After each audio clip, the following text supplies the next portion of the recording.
finally gave up. Don't start celebrating yet. We're leaking fuel.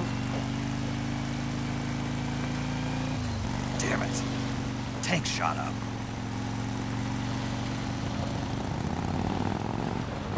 Crap.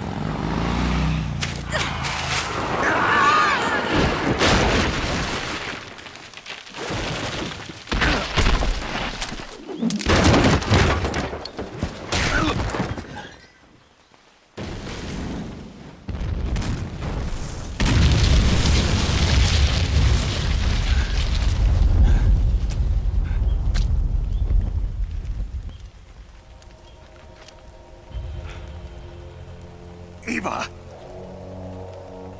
I'm over here.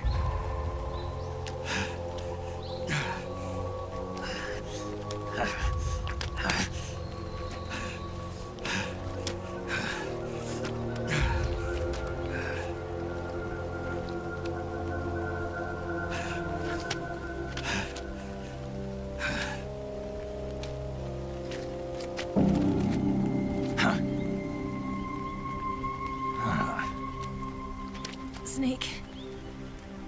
How's it look? Pretty bad. Not a sensitive bone in your body. Eva, What about you, Snake? I'm fine. That's good to hear.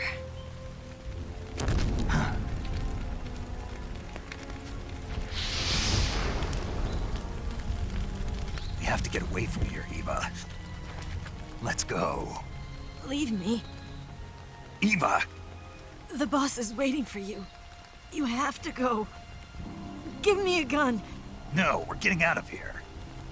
We're still far away from the lake. I'll never make it. I can't believe this. Uh-huh. I never thought I'd see you act this weak. What do you mean? Listen to me, Eva. We're doing this together. No, you... Eva, I need you. Say that one more time. I need you. I can't fly the wig by myself.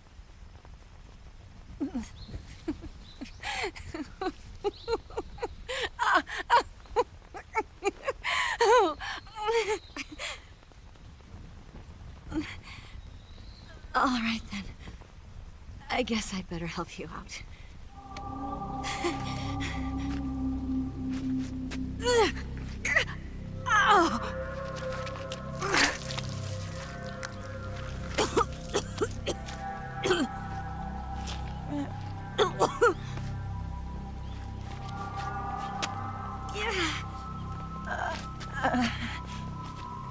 You're lucky to have me.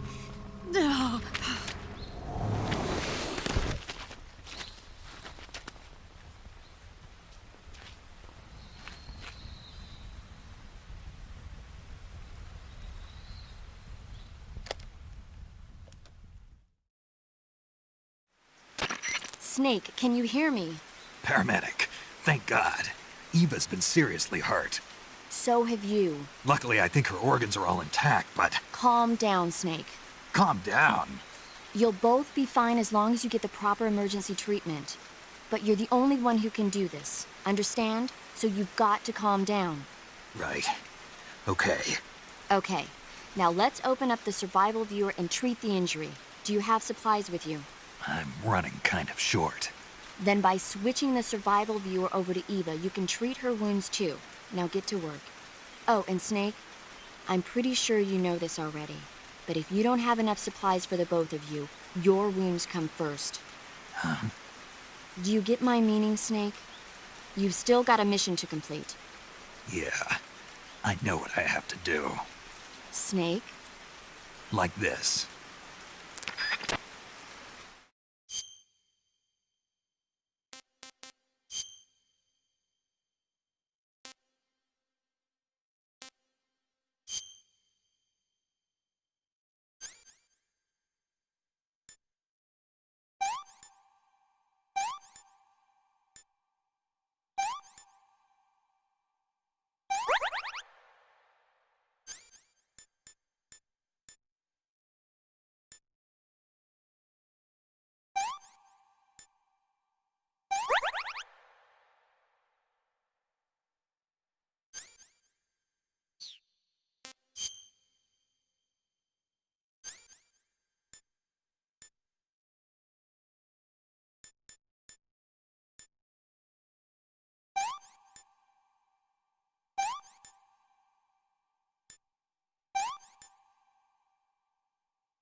Can you walk?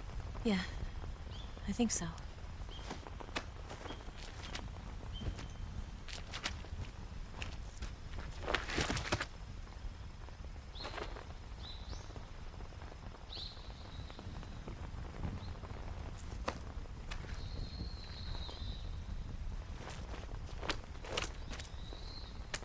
Here. It's different from the Mauser. When you're using a two-hand grip, you have to be careful where you put your hands or your fingers will get burned by the exhaust gas from the cylinder gap.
Snake, where are you?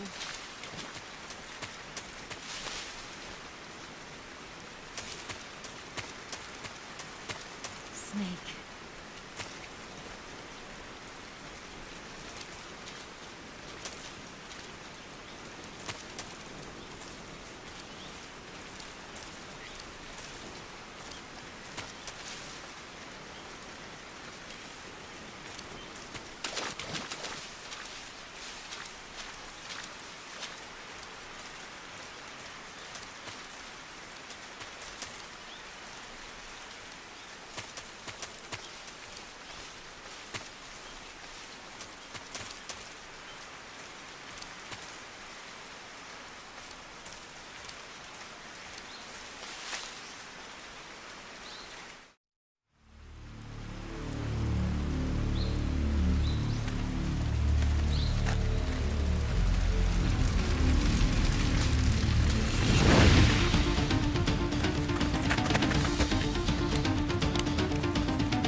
So tired.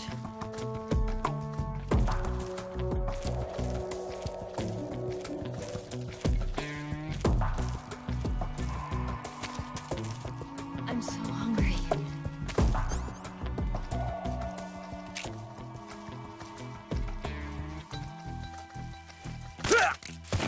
What's wrong? Huh?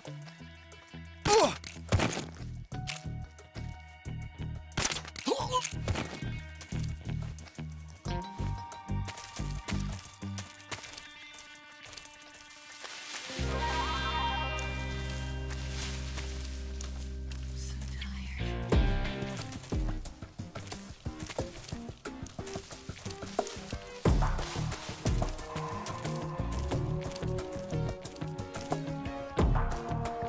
I'm so hungry.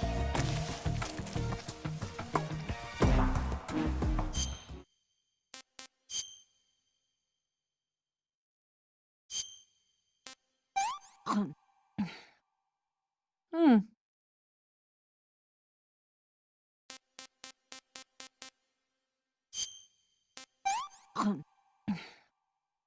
This tastes like crap.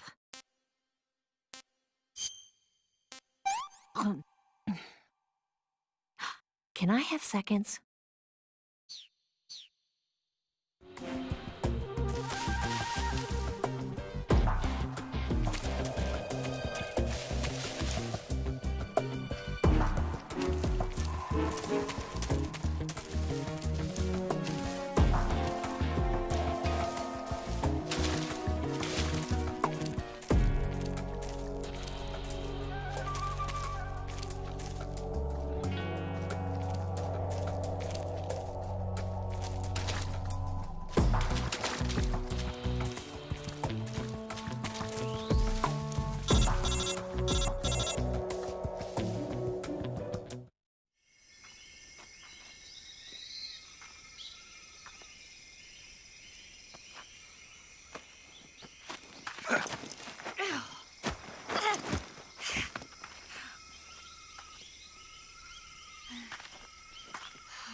Where'd you go?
What's wrong?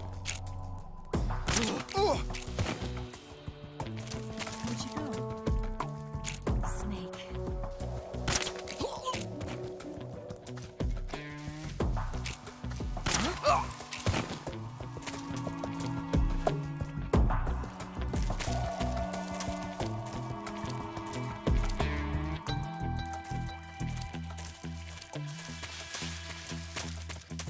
I'm so hungry.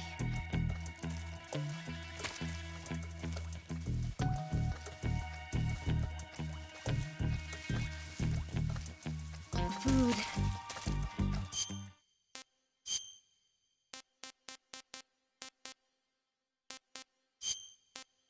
Oh, yuck.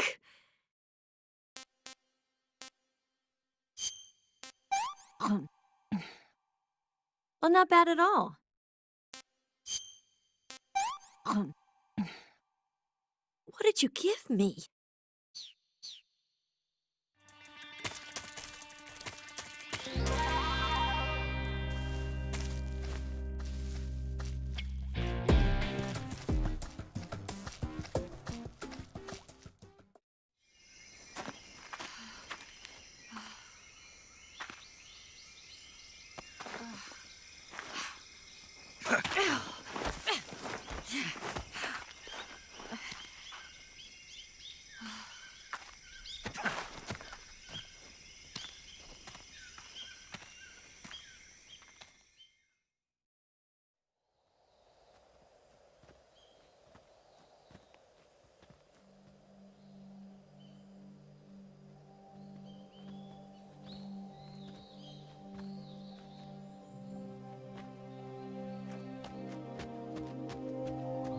Come on, Snake.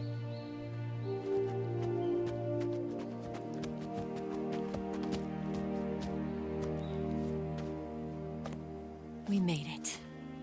We made it. Over there.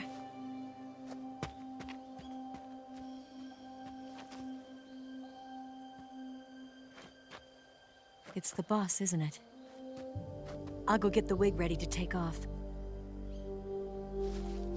Right.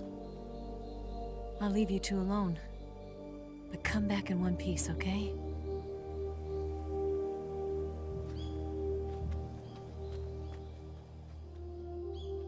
Promise me!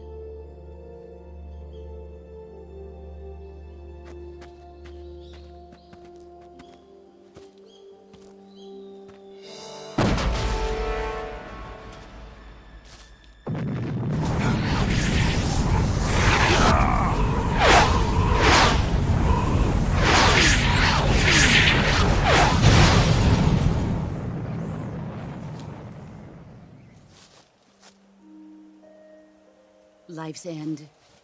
Isn't it beautiful? It's almost tragic. When life ends, it gives off a final lingering aroma. Light is but a farewell gift from the darkness to those on their way to die. I've been waiting, Snake, for a long time. Waiting for your birth, your growth, and the finality of today.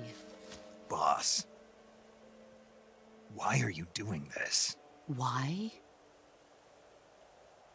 To make the world one again. The world used to be whole.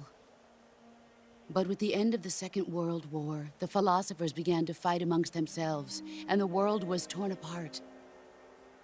The Cobras, my comrades who trained and fought alongside me, were torn apart as well. The foibles of politics and the march of time can turn friends into enemies just as easily as the wind changes. Ridiculous, isn't it? Yesterday's ally becomes today's opposition. And this Cold War? Think back. When I was leading the Cobras, America and Russia were fighting together. Now, consider whether America and Russia will still be enemies in the 21st century. Somehow I doubt it.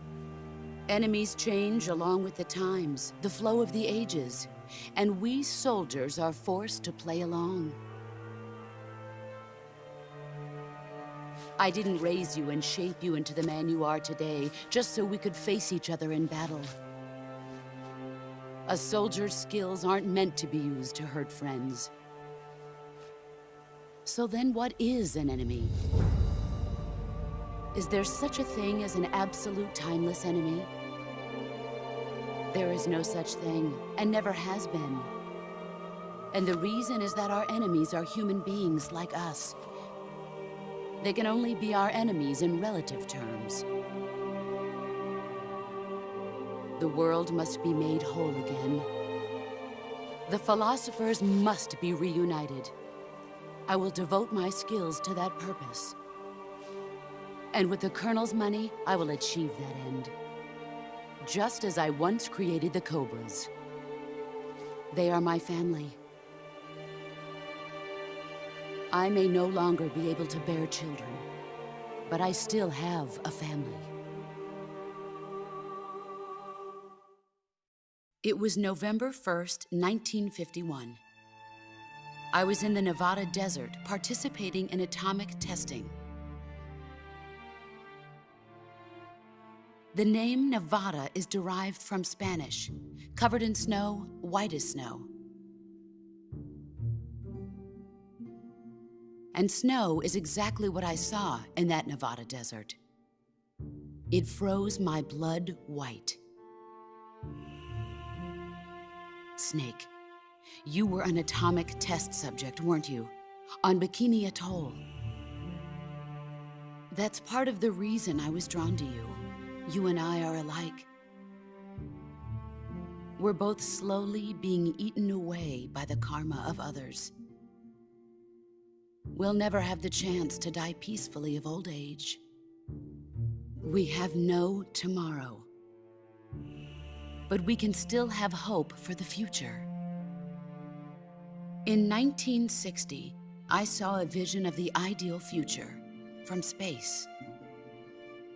3 years earlier, the Soviet Union had succeeded in launching Sputnik, the first man-made satellite in history, into orbit.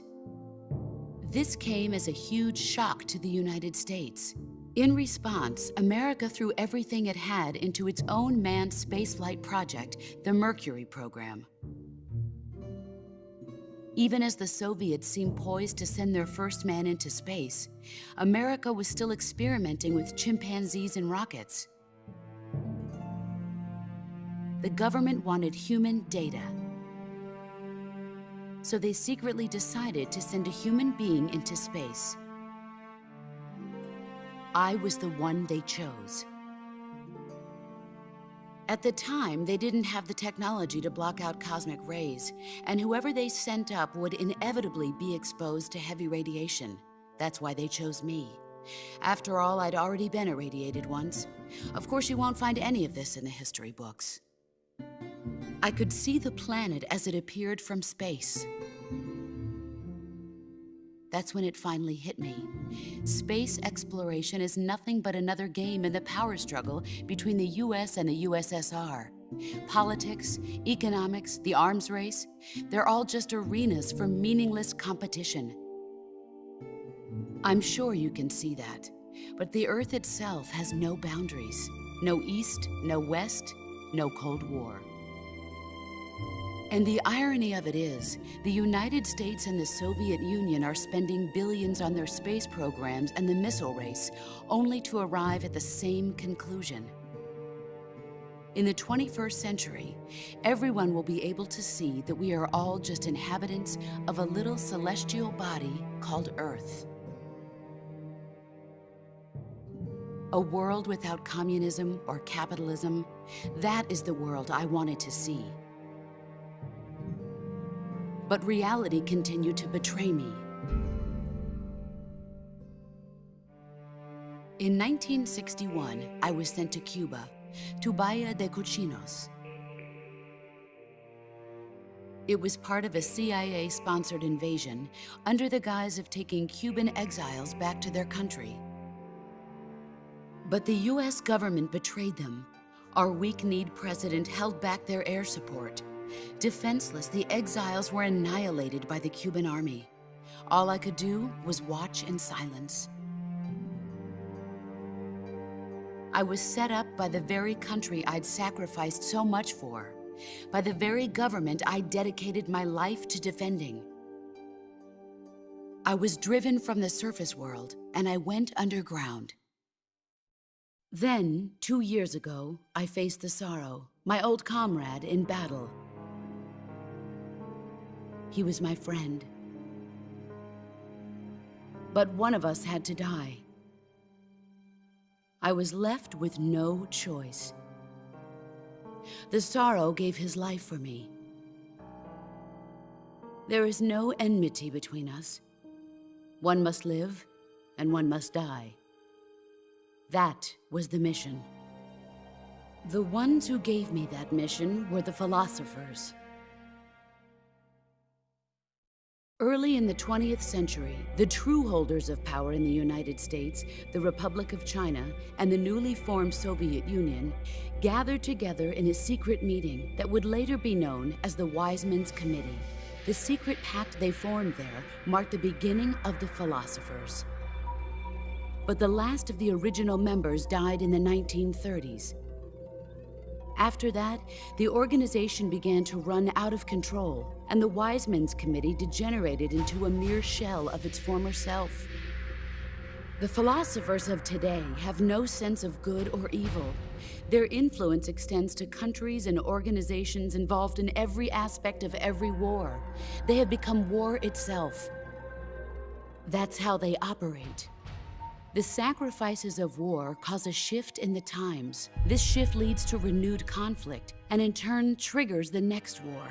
Like a nuclear chain reaction, each conflict sparks countless others, forming an endless spiral that will continue on for eternity. Do you understand what I'm saying, Snake?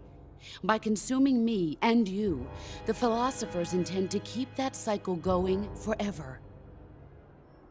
It was my father who explained all of this to me. He was one of them. You see, I am the last remaining child of the philosophers. But after he revealed the truth, my father was killed by that same shapeless, formless organization. And my father isn't the only thing the philosophers have taken from me. In June of 1944, the Cobras and I took part in the landing at Normandy. We'd been given a top-secret mission to locate and destroy enemy V-2 rocket installations. I was pregnant at the time. The Sorrow was the father. I gave birth on the field of battle. A beautiful baby boy. But my child was snatched away from me by the philosophers.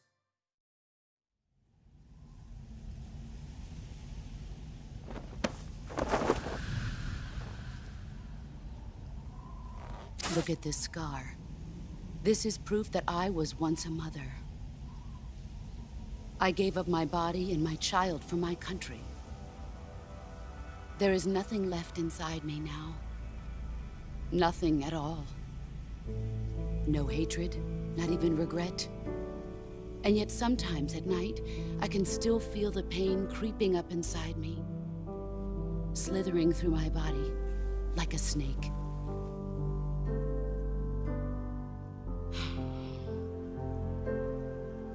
I've never talked this much about myself before. Thanks. Thanks for listening to me.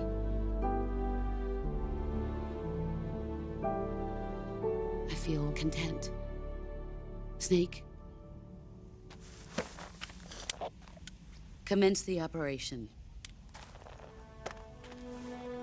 I raised you. I loved you. I've given you weapons, taught you techniques, endowed you with knowledge. There is nothing more for me to give you. All that's left for you to take is my life, by your own hand. One must die, and one must live. No victory, no defeat. The survivor will carry on the fight. It is our destiny. The one who survives will inherit the title of boss. And the one who inherits the title of boss will face an existence of endless battle. I'll give you 10 minutes. In 10 minutes, Miggs will come and bomb the hell out of this place. If you can beat me in less than 10 minutes, you'll be able to escape in time. Let's make this the greatest 10 minutes of our lives, Jack. Boss? You're a soldier. Finish your mission. Prove your loyalty. Face me.